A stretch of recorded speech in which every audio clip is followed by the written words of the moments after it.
Y esta semana, este martes más específicamente, se cumplieron 50 años de una técnica quirúrgica cardiológica que lleva el nombre de bypass. Y cuando uno habla de bypass, habla de René Favaloro.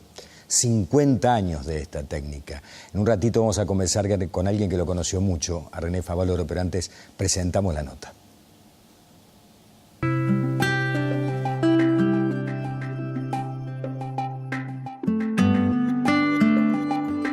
El secreto es trabajar, trabajar, trabajar y sudar todos los días, 12, 14, no sé, 16 horas diarias, para concretar lo que uno quiere realizar.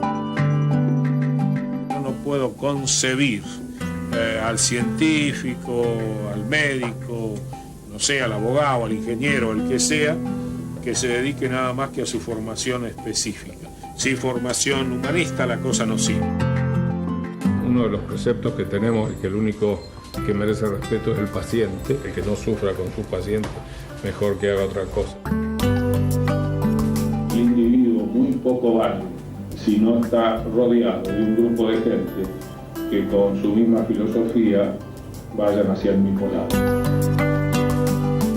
Yo siempre digo que en el cajón no se van a poner todas las cosas, ni las riquezas. No van a caber. No, se va a llevar nada más que eso, el recuerdo de si procedió correctamente y si hizo las cosas con amor, con dedicación. Lo demás es secundario. Y la satisfacción interna espiritual del deber cumplido, punto y aparte.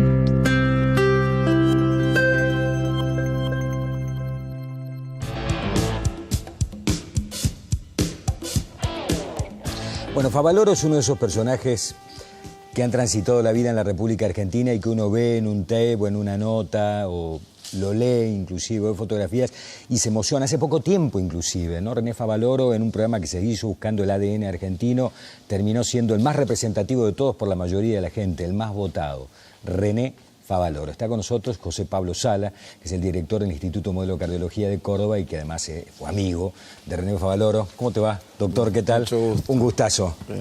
Veías esto y te emocionaba, ¿no? Sí, sí, la verdad que verlo a René es como verlo de nuevo. O sea, es muy difícil que haya personas que trasciendan como él. O sea, es una persona que lo que él sentía lo transmitía a los pacientes, también tenía mucha capacidad docente, no solamente era un muy buen cirujano, y después sobre todo era muy humano. O sea, él no creía en Dios, él era agnóstico, pero era un humanista de primera, y eso se palpaba, se veía fácilmente.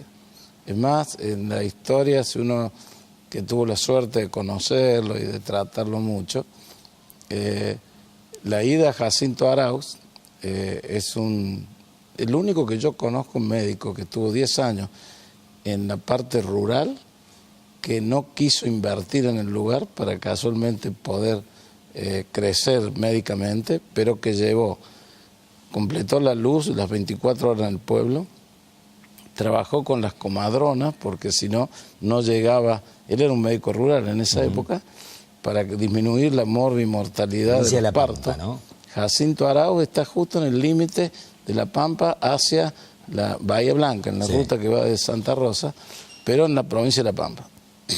Y allí llevó el primer aparato de rayos, o sea, fue un pionero en todo, hacía cirugía de investigación, o sea, experimental, cuando estamos hablando de la década del 50. Y bueno, después se va a Estados Unidos, se va por un profesor de él, Mainetti, que era un gran cirujano, y se va a la Cleveland Clinic, que hoy sigue siendo la número 1 cardiovascular en Estados Unidos.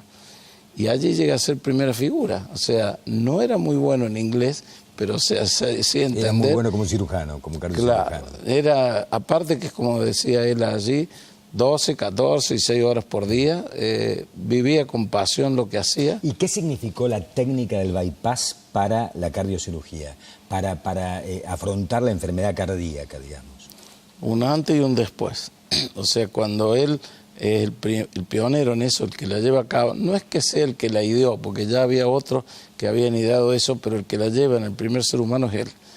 Y eso es como que antes se hacían cirugías, pero que no eran determinantes en la evolución del enfermo, y la obstrucción, o sea, la oclusión de una arteria, ese bypass quiere decir que puentea la obstrucción y entonces la sangre sigue circulando a través, empezó sacando las venas de la pierna y allí, no sé, algunas imágenes. Bueno, vamos a ver si la podemos repasar. Hace una especie de puentecito en la arteria donde está obstruida. Por eso el bypass quiere decir eso, puente, en este caso venoso, después se hace también arterial, porque se vio que era de mejor rendimiento a largo plazo, pero la gran virtud que tuvo él, ese sería el bypass, o sea, allí se ve las arterias cómo se reconectan desde la aorta, que es eso rojo que se ve ahí, a el lecho distal, que sería la parte debajo de la obstrucción de la arteria, que son las que llevan el oxígeno al corazón. 50 años atrás era casi ciencia ficción esto, ¿no? Sí, era, es más, acá, cuando él volvió a la Argentina después de 10 años, un poco le dijeron como que era muy agresivo y ya había empezado la cirugía allá en el 70, o sea que estamos en el 77. En 2017. O sea, 2017 son 50. La cardiología argentina le debe a Favaloro un antes. Ahí se ve la vena, o sea, ahí se saca la vena safena, ese sería el puente después venoso que en la figura anterior. Y eso después se empezó a cambiar. Se hace también eso todavía hoy, pero también se empezaron a usar las arterias, la arteria mamaria, las arterias radial, que es una que está acá cuando ustedes se toman el pulso. Ajá. Esa. En la muñeca. Claro, esa va en el antebrazo. Después hay otra que en la parte del estómago, se llama la coronaria estomáquica, bueno, es un poquito complejo eso, pero sobre todo la mamaria, que es la arteria que está detrás del esternón, esa es la que más se usa. Bueno, todas esas técnicas, por supuesto, fueron evolucionando. Hoy en día se hace cirugía también mínimamente invasiva. ¿Que es la angioplastia famosa o no? ¿Suplanta de alguna manera la angioplastia o no? La angioplastia viene después. En realidad la angioplastia es lo que trata de hacerlo menos agresivo al tratamiento. Siempre es paliativo, o sea, no es curativo. Es mejorar la situación, sobre todo la emergencia o el caso del paciente que se puede infartar o el que sea infartado. Y bueno, hoy en día, por supuesto, si a uno le da a elegir un paciente va a querer la angioplastia. Hay casos donde sí, solamente con la angioplastia está bien, pero hay otros que necesitan de la cirugía. O sea, no es que es obsoleta la cirugía, pero lógicamente la angioplastia le ha ganado mucho terreno a la cirugía. Pero estamos hablando que esto empezó hace 50 años. ¿Es una enfermedad crónica la enfermedad coronaria, sí. Coco? O sea, una persona, le haces un bypass, sale exitosamente de la operación. ¿Está curado o ya tiene que cuidarse una barbaridad, hacer dieta, hacer ejercicio? No, es una enfermedad evolutiva, o sea que es una enfermedad que no va a parar nunca, pues no vamos a quedar para semilla, pero sí mejora la calidad de vida y el pronóstico futuro. Por supuesto tiene que hacer prevención, porque si no hace prevención, esto no hace magia, o sea, pero sí soluciona la emergencia o previene la emergencia. Tírame algo más de René Favaloro, de tus experiencias con René Favaloro. Tenemos algunas fotos también allí para recordarlo. Él fue una persona, por ejemplo, nosotros acá en el Hospital Córdoba, la primera universidad que le abre las puertas, yo mandé una foto de el doctor Luperi, que era rector en esa época, que lo designa él profesor en la Universidad Nacional de Córdoba. Ese hecho es prácticamente pionero en Argentina, porque allí está, el doctor Luperi fue paciente mío, yo lo atendí, y me regaló esa foto que es histórica. Esa es otra que está con otro pionero, que es Mason Song, que es uno que hacía la parte de coronografía. Pero volviendo al tema de la universidad, la primera que le abre las puertas en la Argentina es la de Córdoba, con el profesor Babini, que era el titular de la cátedra de cirugía de tórax y cardiovascular en el Hospital Córdoba, y junto con el doctor Luperi lo ponen a él o lo designan profesor, y viene a la cátedra una vez por mes, y era muy interesante porque con el doctor Uribe, con Adolfo Uribe, a mí me encargaban la parte clínica, él la parte quirúrgica, y entonces hacíamos a la mañana temprano, de las 8 a las 10 más o menos, 8:30, 10, era un ateneo, en una aula que teníamos en el tercer piso. El doctor Serra daba las clases de la parte, digamos, de congénita y cardiopatía congénita, y después, por circuito cerrado de televisión, habíamos tirado un cable del tercer piso al segundo, que era el quirófano, para que se viera fuera del quirófano la cirugía, la parte importante. Esa Favaloro la transmitía a través de ese circuito cerrado y después yo le preparaba 6 casos para discutir, media hora cada caso, y eso duraba hasta las 2 de la tarde.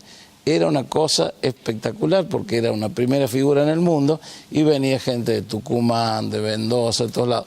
Fue algo, yo diría, insuperable y para la época, ¿no? Qué lindas historias. Esta semana el Instituto Modelo de Cardiología estuvo movidito porque hay una certificación allí que está llegando, ¿no?, a nivel internacional. Bueno, nos han aprobado en la evaluación y en el informe que van a hacer, y sería la primera institución, dentro de un mes sería lo oficial, que estaría acreditada en dolor de pecho en Latinoamérica. La primera. La primera en Latinoamérica. Bueno, nos pone muy contentos, porque sabemos de la excelencia de la atención allí. Doctor, ha sido un gustazo que haya estado con nosotros, aunque sea un ratito, recordando a René Favaloro, 50 años de esta técnica que se sigue aplicando, a pesar de los avances que ha habido en cardiología. Ha sido un gusto como siempre, ¿eh? No, para nosotros Favaloro es un antes y un después. Gracias, gracias.